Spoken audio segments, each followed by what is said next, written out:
Rest کرنے کے لیے تھوڑا سا، کہ ریسٹ کرنے کے بعد ہم آگے نکلیں گے. تو ایک جوان انصار تھا، ایک جوان مہاجر تھا، ان کی آپس میں جھگڑا ہوا چھوٹی سی بات پر، پانی وغیرہ لینے پہ. انہوں نے اپنے قبیلے کے لوگوں کو بلانا شروع کر دیا، سارے آپس میں پھر تو میں سے بڑی جنگ کا آغاز ہو گیا بیسیکلی. ہم انصار اور تم مہاجر، تم نے ہمیں یہ کیوں کہہ دیا، اس نے ہمیں وہ کیوں کہہ دیا. اتنی چھوٹی سی بات پہ گروپنگ ہو گئی اور ایک دوسرے کو برا بھلا کہنا شروع کر دیا اور لڑائی ہو گئی. اس پر آپ صلی اللہ علیہ وآلہ وسلم خیمے سے باہر آ گئے اور پوچھا کہ یہ کیا ہو رہا ہے، کیوں تم لوگ اس طرح کر رہے ہو. اور اس پر آپ صلی اللہ علیہ وسلم کو بتایا گیا کہ مسئلہ ہوا کیا ہے. تو آپ صلی اللہ علیہ وسلم نے فرمایا کہ ابھی میں تم لوگوں میں موجود ہوں، تب بھی تم لوگ اس طرح کے کام کر رہے ہو، جاہلیت والے یہ کام تم لوگ ابھی بھی کر رہے ہو. اور یہ کہہ کر آپ صلی اللہ علیہ وسلم واپس چلے گئے. سارے چپ کر گئے ڈیفینیٹلی.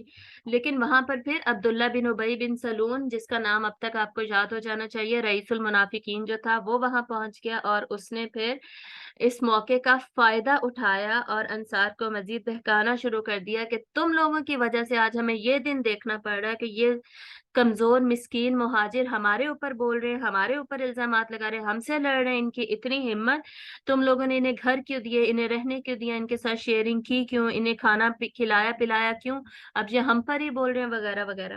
اور میں جب جاؤں گا واپس مدینہ تو میں جا کے دیکھ لوں گا مدینہ میں کون رہتا ہے. عزت والے رہیں گے مدینہ میں اور ذلت والے نکل جائیں گے.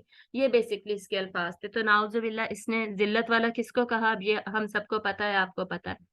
تو یہ سارا کچھ سن کر، اچھا یہ بول کر پھر عبداللہ بن ابی اپنے خیمے میں واپس چلا گیا اور باقی بھی لوگ چلے گئے. تو ایک جو ینگ صحابی تھے، زید بن ارقم، ٹین ایج میں تھے رضی اللہ تعالیٰ عنہ، انہوں نے اس کی ساری باتیں سنی اور خیمے میں بھی اس کی کچھ باتیں سنی. خیمے میں جا کے بھی ظاہر ہے وہی چیز یہ لوگ ڈسکس کرتے رہے، کیونکہ اسی وقت جو تو ہوا تھا سب کچھ، بات کچھ بھی نہیں تھی لیکن بات کا بتنگڑ بنا کے اسے بڑھا دیا گیا، کیونکہ منافقین بھی بیچ میں شامل تھے، ادروائز کبھی اتنا بڑا مسئلہ نہ بنتا. خیر زید بن ارقم نے جا کے آپ صلی اللہ علیہ وسلم کو بتایا کہ جو رئیس المنافقین ہے، یہ تو نہیں کہا بلکہ عبداللہ بن ابی جو ہے وہ یہ اس طرح کی باتیں کر رہا ہے. تو آپ صلی اللہ علیہ وآلہ وسلم وہاں سے پہلے ہی جا چکے تھے نا. آپ صلی اللہ علیہ وسلم نے اس کو بلایا اور پوچھا کہ کیا ایسی کوئی باتیں ہیں. تو اس نے جھوٹی قسمیں کھانی شروع کر دی، باقاعدہ بڑی بڑی جھوٹی قسمیں کھانی شروع کر دی کہ ایسا کچھ بھی نہیں ہے، میں نے اللہ کی قسم میں نے ایسا کچھ بھی نہیں کہا.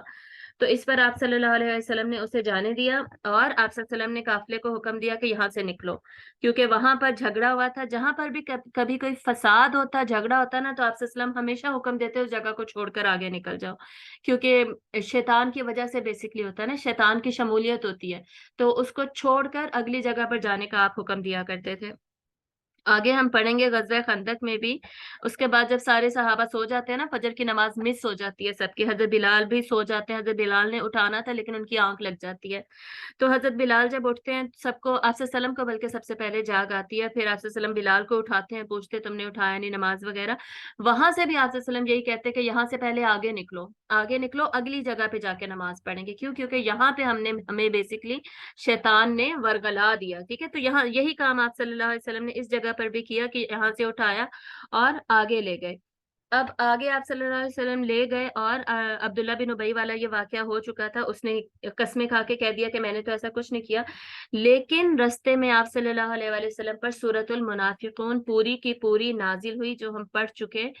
اس پر پھر ان کو ایکسپوز کر دیا گیا منافقین کا ایگزیکٹ جو ان کے ڈائلاگس تھے وہ سارے کے سارے اس صورت میں ریویل ہو گئے. آپ صلی اللہ علیہ وسلم کو بتا دیا گیا کہ یہ اس طرح سچ یہی ہے جو کہ منافقین پر الزام لگایا جا رہا تھا نا، حضرت زید بن ارقم نے جو بتایا تھا وہی سچ ہے، ایسا ہی ہوا ہے.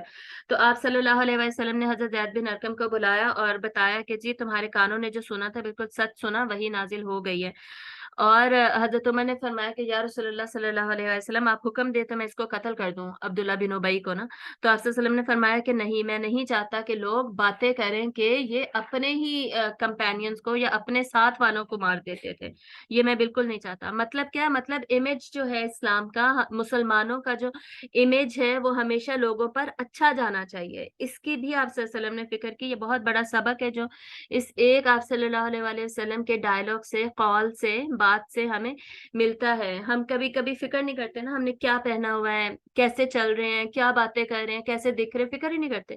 حالانکہ جو مسلمان ہے, جو اسلام کو ریپریزینٹ کر رہا ہے, جس نے پورا پردہ کیا ہوا ہے, اس کا کپڑے زیادہ صاف ستھرے ہونے چاہیے باقیوں سے. اس کا جو مٹیریل اس نے پہنا ہوا ہے وہ زیادہ اچھا ہونا چاہیے. گندا, خراب, بلا وجہ کی مسکینیت خود پہ, مسکنت خود پہ ڈالی ہوئی ہے. جی یہ سب اللہ تعالیٰ نے کہا کہ جو میں نے نعمت دی ہے اس کا اظہار ہو. اور مسلمان کو تو ویسے بھی اچھا دکھنا چاہیے ان ٹرمز میں کہ اس کا اسلام کا امپریشن لوگوں پر اچھا جائے, لوگ اسلام کی طرف اٹریکٹ ہو اور اسلام کو قبول کریں. ٹھیک ہے, اپنے اخلاق کے ذریعے سے دکھنے میں ہی نہیں, اخلاق میں بھی, کردار میں بھی, بول چال میں بھی, ہر چیز میں. ٹھیک ہے, تو یہ لیسن آپ نے یاد رکھنا ہے.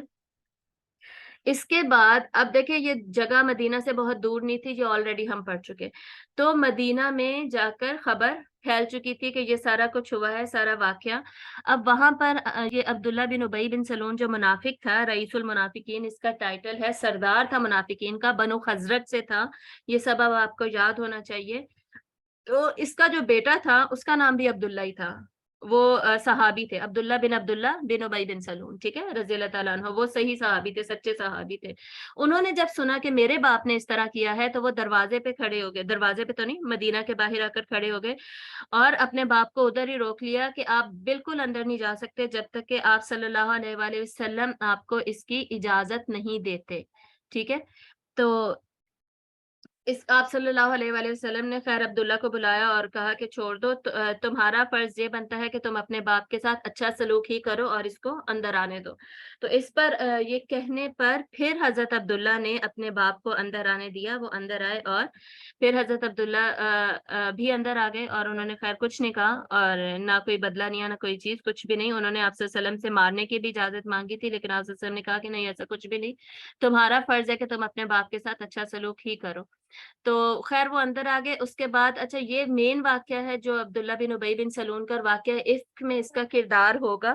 واقعہ عفق پڑھنے کے بعد کہیں اس کا پھر انتقال ہو جاتا ہے, ایسے ہی بیمار ہو کے. ویسے ہی بوڑھا شخص تھا, بوڑھا تھا, زیادہ عمر تھی, سردار تھا خزرج کا, ٹھیک ہے, اور منافقین میں تھا. بدر کے بعد یہ ایمان لے کر آیا تھا, جب بدر ہو گئی تھی نا اور سب کو پتہ چل گیا تھا کہ اسلام جی اب غالب آ رہا ہے, تب یہ ایمان لایا تھا.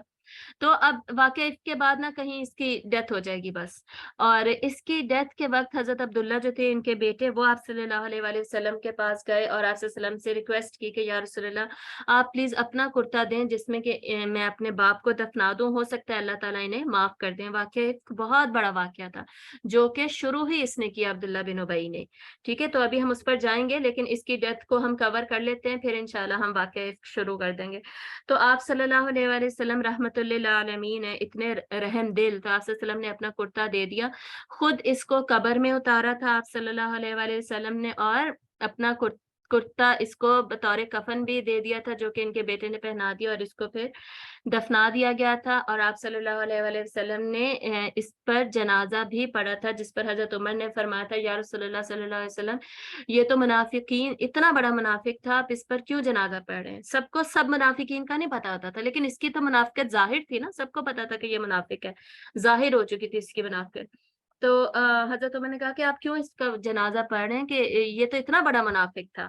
خیر آپ صلی اللہ علیہ وسلم نے بتایا کہ رحمت للعالمین ہے, تو آپ نے پھر بھی آخر تھا تو آپ صلی اللہ علیہ وسلم کی امت سے نا, تو آپ نے اس کو اس پر جنازہ کیا ہے, دعائیں مغفرت ہے, ٹھیک ہے, تو پڑھا, اس کو دفنا دیا گیا. تو اس پر سورۃ التوبہ کی آیات نازل ہوئی تھی کہ چاہے آپ 70 دفعہ بھی ان کے لیے معافی مانگیں گے نا تو اللہ انہیں معاف نہیں کرے گا, تو ان پر جنازہ نہیں پڑھا جائے گا.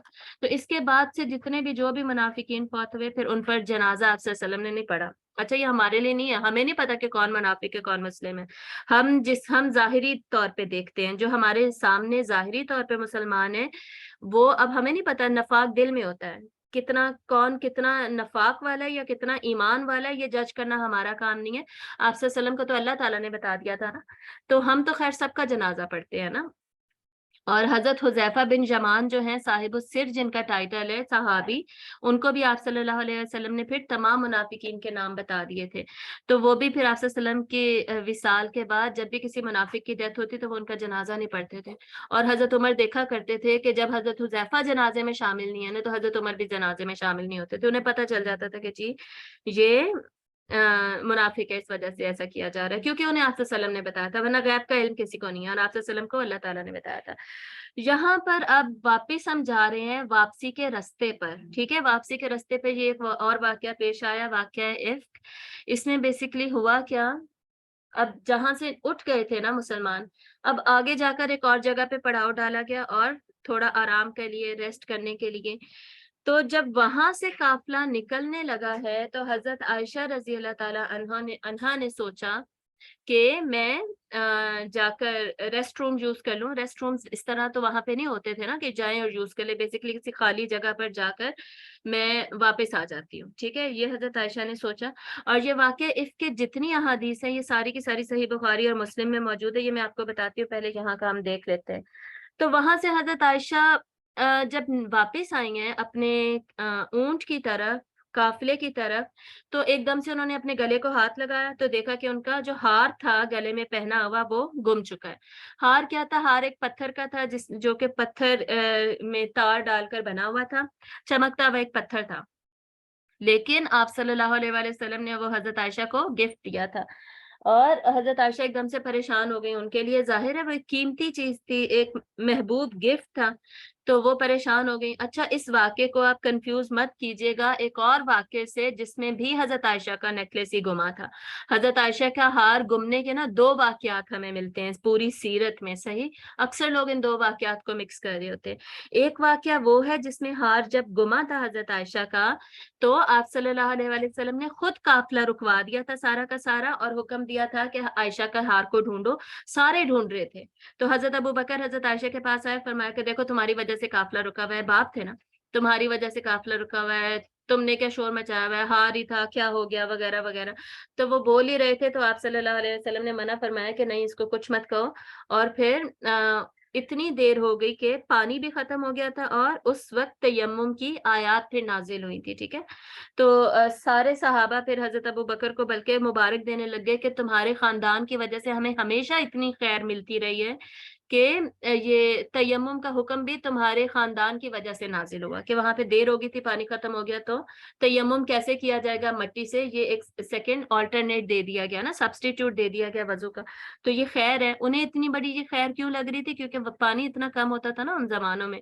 ہمارے پاس تو پانی بہت زیادہ ہوتا ہے، مس یوز بھی پانی کو اتنا زیادہ کرتے ہیں، اس لیے اتنی تیمم کی اہمیت ہمیں نہیں پتا. انہیں پتا تھا تیمم کی کیا اہمیت ہے. خیر پھر وہ ہار مل گیا تو وہ وہاں سے نکل گئے تھے، چلے گئے تھے صحابہ سارے اور صلی اللہ علیہ وآلہ وسلم. تو یہ واقعہ الگ ہے، یہ میں بتانا چاہ رہی تھی، یہ بالکل الگ واقعہ ہے. اس واقعے کو ایک سائڈ پہ رکھیں گے. واپس اب اس واقعے پہ آتے ہیں، واقعہ یہ جیسے کہ میں نے بتایا صحیح بخاری صحیح مسلم میں تفصیل سے یہ واقعہ موجود ہے، مختلف احادیث میں. خود حضرت عائشہ رضی اللہ تعالی عنہا اس کی راوی ہیں، خود بیان کرتی ہیں اپنا واقعہ. بہت سالوں کے بعد، آپ صلی اللہ علیہ وسلم کے وصال کے بعد، جب حضرت عائشہ کی ایج بھی زیادہ ہو چکی تھی، 30s میں، تو اس وقت واپس حضرت عائشہ بیان کر رہی ہیں یہ اپنا سارا واقعہ کہ کیا کیا ہوا تھا، کیسے کیسے ہوا تھا، کس کس کا کیا کردار ہوا تھا، کیا صورت نازل ہوئی، وغیرہ سارا کچھ، اور اپنے جذبات اور احساسات وہ سب کچھ حضرت عائشہ بیان کر رہی ہیں. آپ کو پتا ہے کہ جب کوئی خود سے اپنا واقعہ سناتا ہے اور یا کوئی دوسرا اس کا واقعہ سنا رہا ہوتا ہے، اس میں کتنا فرق ہوتا ہے. جب کوئی دوسرا واقعہ سناتا ہے تو اس میں وہ ایموشنز، وہ جذبات نہیں شامل ہوتے. لیکن جب کوئی اپنا واقعہ سناتا ہے تو وہ اس میں پورے اس کے دل کی کیا کیفیت تھی، اندر وہ محسوس کیا کر رہا تھا، یہ سارا کچھ ہمیں پتہ چل رہا ہوتا ہے. اور ایسے لگتا ہے کہ جب ہم جیسے ہم اس کے ساتھ اس واقعے میں زندہ ہیں، اس واقعے میں اس کے ساتھ ساتھ چل رہے ہیں، یہ محسوس ہوتا ہے باقاعدہ. تو یہ ایک واقعہ عفق ہے. اور پھر دوسرا جو غزوہ تبوک کے وقت جو واقعہ ہوتا ہے حضرت کعب کا، ان کی معافی کا، وہ بھی بہت لمبی حدیث ہے اور وہ بھی وہ خود سناتے ہیں اپنا واقعہ. تو وہ بھی اسی طرح کا واقعہ ہے، بہت ایموشنل، اور اس میں بھی سارے جذبات اور احساسات کا ہمیں پتہ چلتا ہے ان کی اپنی زبانی. اسی طرح یہ ایک واقعہ ہے جس کو کہ اب ہم پڑھیں گے، بہت ایموشنل ہے، بہت سینسیٹیو ہے. اس کو ہم سٹارٹ کرتے ہیں. دوسری بات میں یہ بات بتاتی جاؤں کہ سیرت کی کتابوں میں یہ واقعہ مینشنڈ ہے، کہیں پہ نہیں بھی مینشنڈ، نام لکھا ہوا ہے واقعہ کا کہ واقعہ اف، اور نیچے صرف یہ لکھ دیا گیا کہ سنس اس کے سلسلے میں سورۃ النور نازل ہو گئی تھی تو ہمیں اس واقعے کی ڈیٹیل میں جانے کی ضرورت نہیں ہے۔ کیوں نہیں ہے؟ کیونکہ تکلیف والا واقعہ ہے، ٹھیک ہے، تکلیف دینے والا واقعہ ہے، اور تکلیف دی بھی کس کو گئی ہے؟ امہات المؤمنین میں سے بھی ہماری وہ ماں جو کہ بیسکلی آپ صلی اللہ علیہ وآلہ وسلم کی محبوب ترین بیوی تھی، محبوب ترین زوجہ تھی حضرت خدیجہ کے بعد۔ حضرت خدیجہ کی تو وفات ہو چکی نا، تو جو حیات تھی بیویاں ازواج، ان میں سے محبوب ترین تھی حضرت عائشہ، اور ینگ تھی۔ اس وقت ان کی کیا ایج ہوگی؟ 14 سال کی ہوں گی، 13 14 15، اس سے زیادہ نہیں ہوگی، ٹھیک ہے، بالکل ٹین ایج میں، ینگ معصوم سی، اور سوچ بھی نہیں سکتی کہ ایسا کچھ ہو سکتا ہے۔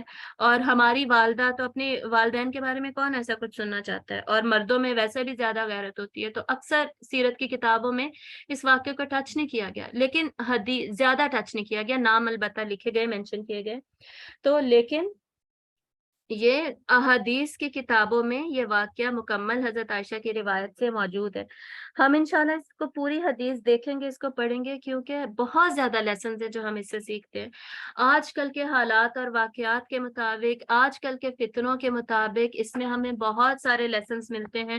خصوصاً ایک عورت کا واقعہ ہے تو عورتوں کے اعتبار سے بہت کچھ سیکھنے کو ملتا ہے ہمیں۔ ایک عورت کیا فیل کر رہی ہے، کیا سوچ رہی ہے، کیا جذبات ہے اس کے، میاں بیوی کا جو رشتہ ہے اس سے ریلیٹڈ ہمیں کچھ پتا چلے گا، ارد گرد جو لوگ باتیں کر رہے تھے اس سے ریلیٹڈ پتا چلے گا۔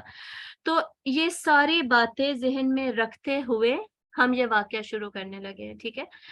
تو بیسکلی عفق کا مطلب کیا ہے؟ عفق کہتے ہیں جھوٹ کو، جھوٹ باندھنا، ٹھیک ہے۔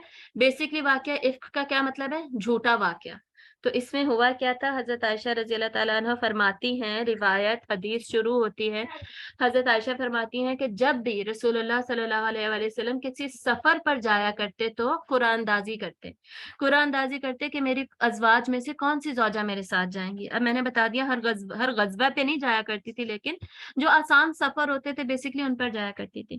تو حضرت عائشہ فرماتی ہیں کہ اس پر جب قرآن دازی کی گئی تو میرا نام نکلا، اور حضرت عائشہ فرماتی ہیں کہ حجاب کی آیات اس وقت تک نازل ہو چکی تھی، تو میرے لیے اونٹ کے اوپر ایک وہ پوری جو کینوپی لگتی ہے نا، پورے ابھی آج کل بھی ہم دیکھتے ہیں پورا پھٹا سا، اس کے اوپر پورا پردہ، پردے کے اندر خاتون کا بیٹھنا، یہ سارا سیٹ اپ بنایا گیا کیونکہ پردے کی آیات نازل ہو چکی تھی۔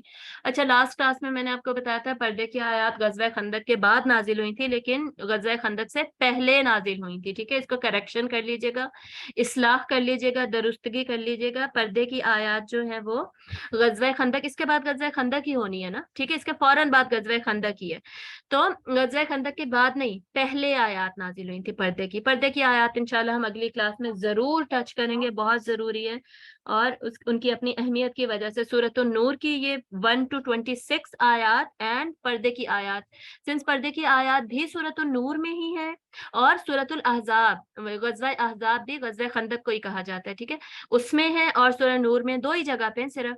تو سورہ نور ویسے بھی ہم نے ڈسکس کرنی ہے، تو یہ پورے قرآن مجید اگلی کلاس میں ہمارے ڈسکس ہونے والا ہے۔ یہ واقعہ لمبا ہے، اس پہ ہم واپس چلتے ہیں۔